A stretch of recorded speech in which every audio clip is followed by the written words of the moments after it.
We are here. It is Civ 7 launch day, so here are some tips and tricks to get you started. Scouts are very powerful in Civilization 7, so when you settle your first city and you choose your production, always take the scout over the infantry unit. After your first scout is built, you want to move it one tile and then click this button here that says search. It will increase the sight range, which allows you to see further into the map, and it will also help you reveal discoveries. Discoveries like this one here offer powerful bonuses to your empire, and if you can pick up 4 or 5 early in the game, that'll be really helpful. Each discovery will give you a choice between bonuses. Right now we can only select this plus 30 science because we don't have the 50 gold to recruit the free archer, but you can see both of these options are pretty powerful and they will be different every single time, so make sure you are building some scouts and using their unique scouting ability search to find some goodie huts. In your first few games of Civilization 7, you are going to be introduced to towns for the first time. And if you're like me, you'll be wondering, what are the point of having towns? Why wouldn't I click the convert to city button down here and turn all my towns into cities? The way growth works in your cities in Civilization 7 means the amount of food required to grow changes drastically as you move throughout the game. The larger the city, the more food you will need to grow that city to use your specialists and work your tiles. You can see here in my capital Athena, I'm gaining 106 food per turn, but only 57.9 of that is coming from the city itself. The rest is coming from Sparta, Olympia, or Knossos, which are all towns. I would recommend that until you have the fundamentals of civilization down, that every big city have an associated town nearby that can help give it the resources it needs to be successful. Firstly, every town is going to start as a growing town, and it will use all of its own food to grow itself until it reaches 7 population. Once it hits 7 population, you are going to get a selection for a town focus. I recommend sticking with farming town or mining town as you're learning the game. Farming town is going to give +2 food on farms, pastures, plantations, and fishing boats, and you can see we have a lot of farms in Olympia, so that's a good selection for us. In Sparta here, we have a mining town, +2 production on camps, woodcutters, clay pits, mines, and quarries. You can see we have a lot of those in this town as well, a good selection for us. Once you make a town-focused selection, regardless of what it is, farming town, mining town, or otherwise, your town will start sending its food to nearby cities. Separately from that, you just want to make sure you are choosing a focus that is good for your town. If you have a lot of tiles that will be helped by a farming town, go for that. If you have a lot of tiles that will be helped by a mining town, go for that. All of this extra production is being converted into gold for my empire. All of this extra food is being sent to my cities. Both are just really practical and helpful options depending on what suits your town best. That's not to say any of these other options aren't great, but farming town and mining town are really easy to use, very, very practical, and will give great bonuses to your empire. The next tip I have for you is around resources. My only tip is collect all the resources all of the time, whether you build improvements on them yourself, whether you get them by trading with the AI, however you can get resources, you should get them. There are 3 types of resources and they're all powerful and they all stack. First, you have your empire resources up here. These will give their ability to your entire empire. So you can see I have 3 gold here. Each gold is giving me 20% towards purchasing buildings. So I'm getting 3 different 20% boost to my gold purchasing of buildings, drastically affecting how expensive it is to fund my empire. This stackable gold is making things immensely cheaper for me. This wine is adding happiness to the capital. These strategic resources are adding combat strength to my units. Every single resource in Civ 7 is valuable, and once you start collecting them, you can start kind of building a strategy around the ones you have.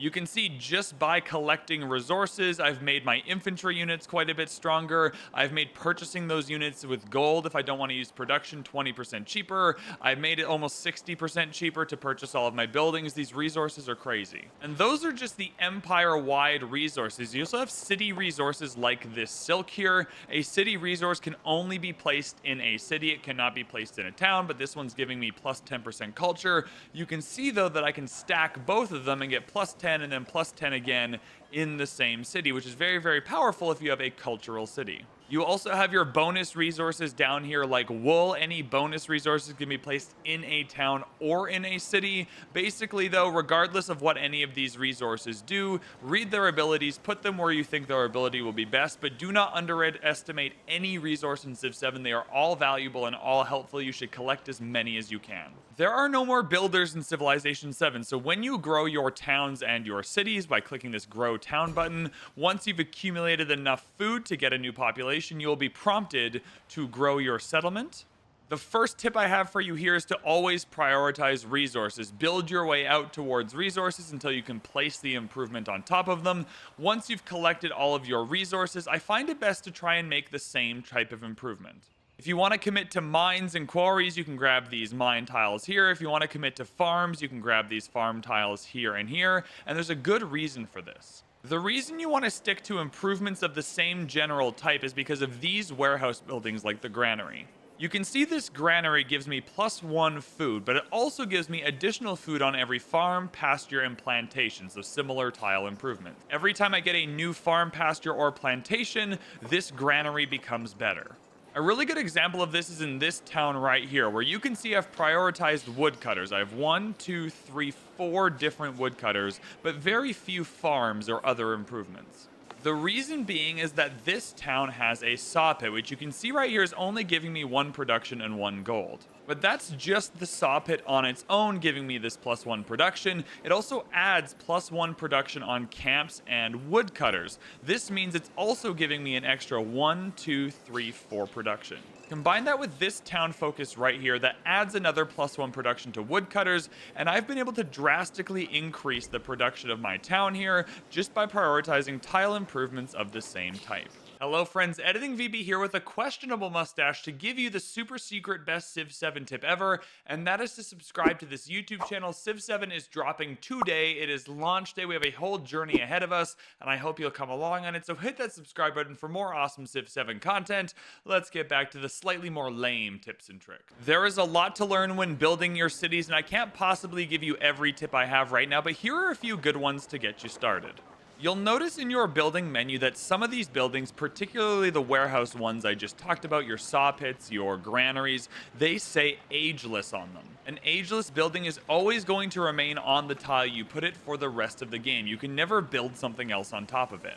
For this reason, as you see here in this urban district, I've put an Ageless brickyard and an Ageless granary together. In Civilization 7, each tile can hold 2 different buildings, and I like, when I can, not always, but when I can, to put my 2 Ageless buildings together on the same tile. Putting my Ageless buildings together on the same tile means I have more tiles available to overbuild later, and it gives me more flexibility. If I had a bunch of tiles, each with 1 individual Ageless building, it doesn't give me the flexibility to add more to that tile later because that Ageless building will always be there. Combine that with the fact that Ageless buildings are giving you bonuses to other tiles and get very few adjacency bonuses themselves, and kind of putting them together out of the way is a good strategy. The next tip I have for you when you are building your cities revolves around world wonders. As you can see, world wonders are back in Civilization 7, and they are better than ever. I have built 1, 2, 3 in this city, Luoyang. 4 actually if you include the Oracle over here. Regardless of which world wonders you're building, one of the reasons they're so good in Civ 7 is they give adjacencies to most other buildings. Buildings in Civilization 7 are grouped by type. So you have in currency right here a bath, which is a food building. You can see it's going to give us a lot of food for a lot of different things. And you have a market, which is a gold building. It's going to give us a lot of different gold for a lot of different things. I'm not going to go through every single building, but you're going to notice one thing they all have in common, and that is they get +1 of their yield for each adjacent wonder. So if you put this arena next to a wonder, it will get +1 happiness. If you put this bath next to a wonder, get +1 food, market, +1 gold, etc., etc. Same for your science and culture buildings. Now these world wonders and any of those buildings can only be built in cities, but by placing them together, you can see I'm improving the yields of all the buildings next to them. This flat tundra tile here has an academy, which is a science building, so it's getting 1 extra science from this wonder and 1 extra science from this wonder.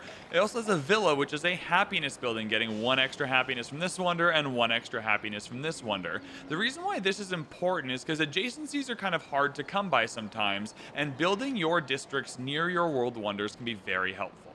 I want to cover a few more things in city building before I move on. So I've moved to the exploration age where we have Pataliputra here. You might have noticed earlier, one of the things I prize in Civ 7 is the ability to be flexible with which buildings I build on my tiles later on in the game. You can see here that in Pataliputra, I'm getting to build a kiln. This is an exploration age culture building. If I build it, I have a few different options. So let's look at what's going on. If I build it on a yellow tile, that means there is something already there, in this case, a farm. And if I build it over top, I'll be getting rid of that farm. That's not that uncommon in the Civilization franchise. If I build it on one of these light green tiles, it means there's nothing there. This tile is not contributing anything to my empire currently. So if I build it there, then I'm not going to destroy anything. I'm just kind of adding a kiln on top. If I build it on the dark green, that means I'm creating a quarter. I'm adding a second building to that tile. Now for these two tiles, you can see they already have buildings on the left-hand side, and I'm just adding a second one in to create that quarter. That's awesome. You can see here, though, that this will build over the altar. So earlier I talked about ageless buildings and the fact that they stay forever, and that kind of decreases the flexibility. It's because as you go through the ages, your buildings will depreciate, like the altar. I'm using a user interface mod to show you this more easily, but if you look at my tooltip here, you'll see the altar is obsolete and the arena is obsolete. That means they are both from a previous era, and I can build new buildings over top of them. This is important for a few reasons. The new buildings are going to give me more powerful yields in a new era, and the old buildings are going to give me reduced yields. It also saves a lot of space. As I just kept building forever and ever on all these tiles, where else would my farms and my rural tile improvements go? If you want to know what your obsolete buildings are still giving you in the new age, it is just their base bonus. If we take a look at this kiln, for example, it is going to give me 4 culture because it's a kiln that's doing its thing. It's going to give me +1 culture for a variety of things, if it's adjacent to a mountain, if it's adjacent to a wonder, etc. If I put this down over here, it's going to give me 5 culture, 4 for the base yield, and 1 for being next to this wonder, Nalanda. Now, if I move to the modern age, if I go to the next age, it is only going to continue to give me the base yield. It will only give me 4 because that is the base yield. So if you're ever wondering what is it your obsolete buildings are giving you, it is their base yield, not anything they gain from an adjacency. This means if you placed a library next to a wonder in the antiquity age, it'll give you +2 science, +1 for being adjacent to a wonder. That would have been 3 science. As we move to the exploration age, that library is now only giving me 2. Not a big deal, you're still losing a little bit there, but it means we can overbuild on top of this library, get rid of this 2 science, and put something more powerful on top. One more city building tip that I have for you that I wish I knew when I started playing was that if you remove a rural improvement, say a farm or a mine, that person will no longer be homeless. You will be able to reassign them. Let's say I built this farm here to kind of get out to a resource, or I built this farm because I needed to extend my borders. Inevitably, what happens is your urban districts kind of get in the way of your rural improvements. This is because your urban districts need to be built from the city center outwards. If I try to purchase this kiln, you'll notice I can't put it on the tile out here. That's because it needs to connect to other tiles with buildings in them. So right here, there's no tiles with buildings in them connected, so I can't put it here. I can put it here, though, because this is connected to a building, but there's a farm there. Oh, no. I don't want to lose what's on the farm. If I were to put it down here, though, I would lose what's on the farm. There's no way around that. There is now a kiln instead of the farm. You'll notice, though, that it's prompting me to grow the city and reassign that population. So I can replace the farm with a farm over here and just get those yields back. But maybe I have a warehouse building, you know, that building earlier that improved all of my mines, and I didn't even really want a farm. I just needed it early on. So now I can actually change the farm and turn it into a mine if that's more helpful to me. So just know that once you build over any of your rural tile improvements, you will get to reassign that population to go work somewhere else. The next tip I have for you is in the exploration age. I've seen a lot of players not going to discover the distant lands because they think you need shipbuilding to do so. Shipbuilding is way down here in the middle of the tech tree, and it is true you do need it to avoid the penalty for going over the deep ocean. In the exploration age, though, you start with a boat, and that boat can go into the deep ocean right away. It will only move 1 tile per turn. It will take some damage for doing so, but you can get out to start trying to explore the distant lands from turn 1. You do not need to wait for any technologies. I always like to rush down here to cartography as well. All civilian and support units may enter deep ocean terrain. That means your settlers can follow your boat and go 1 tile at a time and take some damage. But both your boats and your settlers can go and explore the distant lands and start getting new cities very quickly in the exploration age. You do not need to wait for shipbuilding, which again is in the middle of the tech tree to do that. Shipbuilding is just making it a lot easier, but start with cartography, take your boat right away, follow with your settlers after cartography is researched, and you can get a real blitz on the distant lands. The next tip I have for you are about these legacy paths and how you should think about them. In each age, there will be 4 legacy paths for you to follow: science, military, economic, and culture. They will each give you a task, a little quest to complete in the age that will reward you with little points that you can spend during the age transition. You can see here if our goal is to display 12 relics after 1, 2, 3, 4, 5, 6, we will unlock this little milestone here and we'll get 1 cultural legacy point and 1 diplomatic legacy point. Same here with economic, military, and science. There are all these little milestones that you can achieve along the way. If you get to an end, you will unlock a golden age policy card. There are 2 things I want you to do when you interact with these. First, do not commit to one too early in the age. I found Civ 7 to be best played by playing the first 30 turns of an age, seeing which one you think might be the easiest or the most fun for you to achieve, and prioritize that one. But just know that you can work on all of these at the same time. It does not lock you into one at any point. Secondly, in the antiquity and exploration ages, the first 2, these are just fun little side quests. Yes, these legacy points are important. I'm going to show you them in a second. They are good to have, but if you don't hit the golden age or you don't even achieve any milestones in any of these 4 categories for the first 2 ages, it doesn't really matter. You can still play a really good and fun game of Civ. These are fun little quests for you to go on along the way. They might make your victory a little bit easier in the end, but these are not the victory condition until the modern age. So do not stress if you are playing Civ 7 for the first time and you are struggling to make it through these in the first 2 ages. It is totally fine. You can see here though, the exploration age has begun, so we are getting an opportunity to use our legacy points that we earned from completing tasks in the last age, and we can use those points to give us little bonuses in this one. The only tip I want to give you here is to not hesitate to get these attribute points. These attribute points are very, very helpful. I'm going to take one here. I'm going to gain 2 cultural ones here, for instance. You can see I'm spending all these points I collected in the last age, so I'll just do this. Now I've given myself a bunch of legacy points. These attributes are really powerful. If we come to our leader attribute screen, you can see I'm getting 10% production towards wonders. I can get more culture if I do this. Diplomatic, I'm getting influence, I'm getting happiness. These leader attribute points are awesome. So if you're feeling a little stressed out as to what is to spend your legacy points on, and you feel like you've missed out on some cool abilities, you have not. You can absolutely spend them on leader attribute points and feel great about yourself.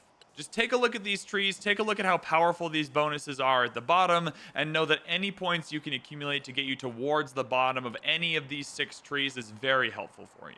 The next tip I have for you is around army and fleet commanders. Your army commanders will be the ones collecting all of the promotions when you do your fighting, your combat, your wars. If we take a look at this army commander here, from the antiquity age, it has kept all of its promotions from that age, even though we've moved to the exploration age. A lot of your empire is going to change during the age transition, but your military and army commanders are not. So I recommend building at least 2 of them in the antiquity age. You're going to get 1 for free. I recommend building a second one, so you have 2 commanders coming into the exploration age. From there you can build even more. Once you are in the exploration age, you are going to unlock the ability for fleet commanders. Those fleet commanders are found right here in astronomy, and again, once you grab them, you will gain a fleet commander. I recommend building 2 of them as well, so you're carrying a couple of army commanders and a couple of fleet commanders through the ages with you. Because they keep their promotions, it's always better to build them early and get them leveled up, so those promotions can help you on down the line. There is no cap to these, they just scale into higher productions the more you have. So the most I've ever had carrying over is 4 army commanders from antiquity to exploration, but 2 army commanders moving over and 2 fleet commanders moving over will be more than enough to get you started in Civ 7.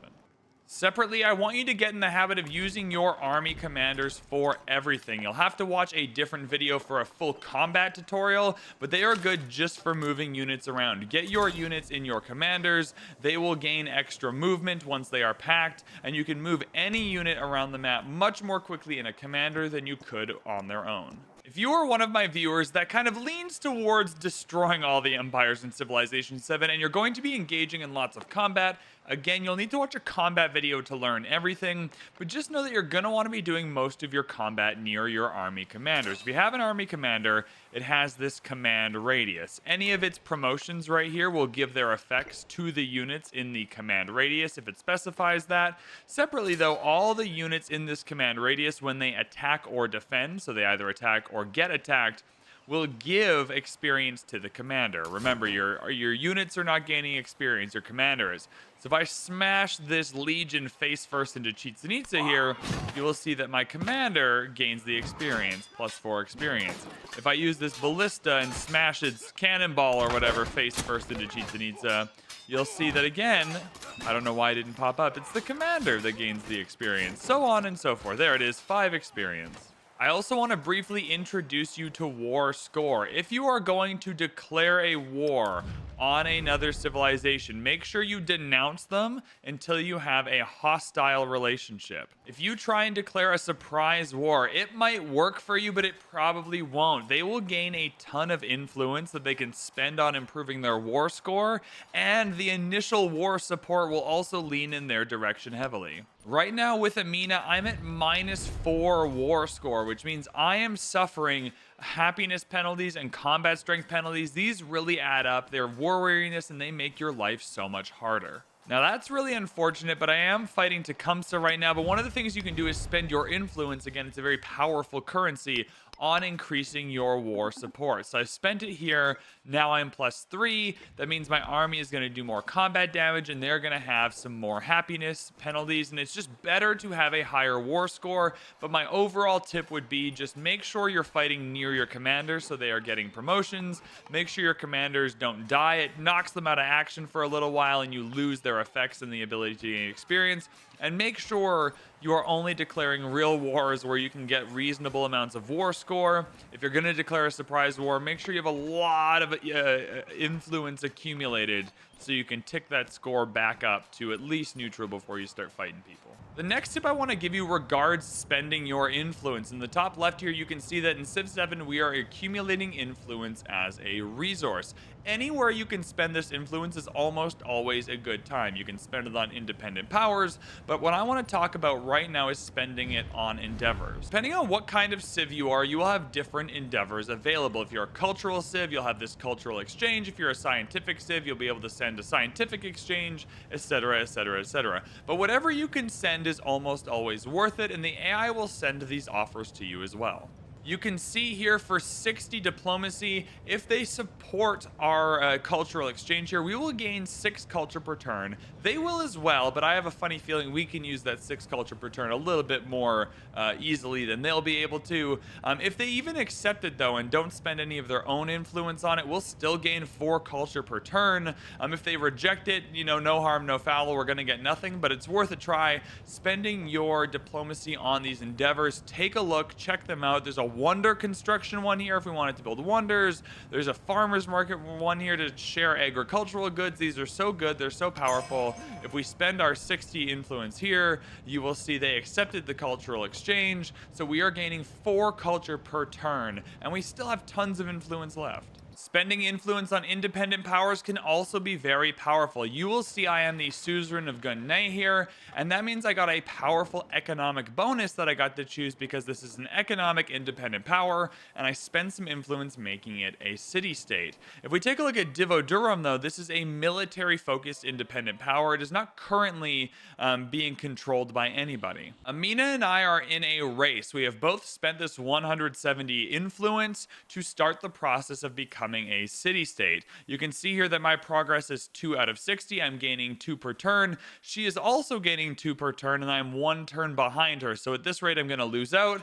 I can continue to spend my influence, though, and add 100 influence to increase that to 3 per turn, and eventually, if you make it to the end here first, you will become their suzerain, and they will give you a powerful bonus of their type, in this case, a powerful military bonus. Those are 2 good ways to spend your influence. The AI is also going to send you ways you can spend your influence with regard to endeavors that they'll send you. The main tip I want you to take away, though, is to spend your influence somewhere it is powerful, whether it's city-states or endeavors. Make sure you are using your influence to achieve something for you. It is a very powerful accumulated unit in this game. One of the things you should absolutely be doing in Civilization 7 is playing up to the settlement limit. This settlement limit is going to increase during the game as you go through the Civic tree. That is where you will unlock more settlement limit options. We start with 3. You can see by the modern age, though, I'm having a good time. My yields are great, and I have 22. You'll notice, though, that I've actually maxed out my settlement limit. I have 22 available, and I've taken up 22. Using your settlement limit is simply just the best way to play Civ 7 right now, in my opinion. Whether they're towns, whether they eventually become cities, making sure you take up land on the map, making sure you're accruing the resources that land gives you, the space that land gives you. Even if you have a town like Cabal here, who might not be the best town ever, it is taking away a town that, Frederick could use over here. And so we want to make sure we are maxing out our settlements at all times. I like sticking to the 1-to-1 ratio so far, so 11 towns and 11 cities would be my preferred amount here, indexing more towards having more towns than cities if I need to, but making sure I'm at least using my entire settlement limit where it's possible, I find to be the best way to play Civ 7. Don't be afraid to go over 1 or 2 in your settlement limit if you have the happiness to do so. It's a soft cap. It's not going to kick you out of a city if you go over it, but you do have a pretty severe happiness penalty for doing so. So I recommend just being at the cap at all times and then choosing how many cities and towns you want within that to be the best way to play.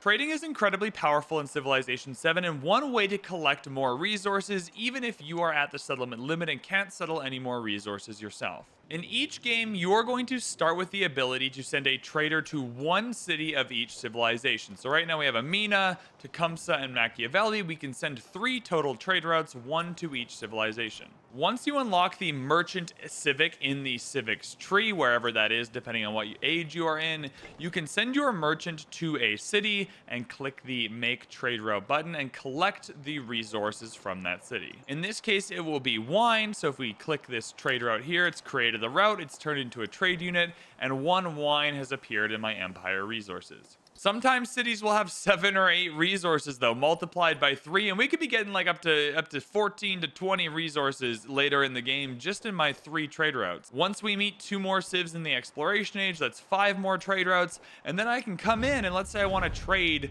more than once with that civilization. I can spend some influence to improve trade relations, which will add a second city to that empire that I can trade with. It's really powerful to use your influence to grab more trade routes, to send more merchants out to acquire more resources, so make sure you are maximizing your trade routes in Civilization 7. This one really confused me when I first started playing, so here is my next tip. If you have a civilization with a unique quarter, you've unlocked the unique buildings in the Civics tree, putting them both on the same tile is how you create the unique quarter. So you can put them separately and they will just get the bonuses as described here. If you put them on the same tile, it will get an additional bonus, which is right here. You will see that on this tile right here, when the tooltip comes up, in this district I have put a basilica and a temple of Jupiter, which has created my unique quarter. The reason why I mentioned this is, like I mentioned before, there are some ageless buildings, of which your unique buildings are one of them. If you have a tile with a granary that's ageless, you put one building on top, you can't then overbuild the second one on the granary. So you just need to make sure that both of these are going on the same tile, whether that's an empty tile, whether that's a tile with 2 buildings that can be overbuilt, it doesn't really matter. Just make sure if you want your unique quarter bonus that both of your unique buildings are going on the same tile. The last tip I have for you comes in the civic trees. In every age, you will have 2 different civic trees at a minimum. One that covers the age you're in. This is the exploration age, so I have all my exploration age civics. You will also see a civics tree for your unique civilization. In this case, we picked Spain, so we have our Spanish civics. The unique civics tree has a bunch of powerful unlocks for your civilization. Here we have both of our unique Spanish buildings. If we want to build them, we have to come to our unique tree. Any of these policy cards here that we have in our unique Civics tree, so any of these little quills here, they unlock policy cards, but these policy cards from our unique tree will stay throughout the ages. So this Cerro Rico card that gives us 2 gold for each resource, we'll be able to slot that in once we unlock it for the rest of the game. Any other policy cards like these 2 here in society, because they're in the normal civics tree, they will leave us after this age. We won't be able to slot them in again, so make sure to come into your unique civics tree pretty early on in each age to unlock all of the powerful bonuses you have. You will also notice in your unique Civics tree that you have a wonder available. In this case, it's El Escorial because we are Spain, but your wonder will likely be different. If you come and achieve your wonder in your Civics tree here, you will likely unlock it a little bit faster by coming this route. Everyone else will have to go through the normal tree to unlock it. You'll see here they'd have to come all the way down to colonialism and then down into the mastery to unlock it. We can unlock it there or in our unique Civic tree, but you will also gain production towards your associated wonder. If we take a look at our Spanish Empire abilities, plus 30% production towards El Escorial. So make sure you are coming into your Civics tree, checking out the unique one and seeing which wonder you have available to unlock a little bit earlier and build a little bit quicker. If you enjoyed that, my name, of course, is VanBradley. I would love you so much, just forever and ever. You could even be my Valentine if you hit the subscribe button. Let me know in the comments what you're thinking, how you feel about Civ 7. Hit up our Discord server to make sure you are kind of staying in touch with the community. Once again, thank you so much for watching, and we will see you in the next one.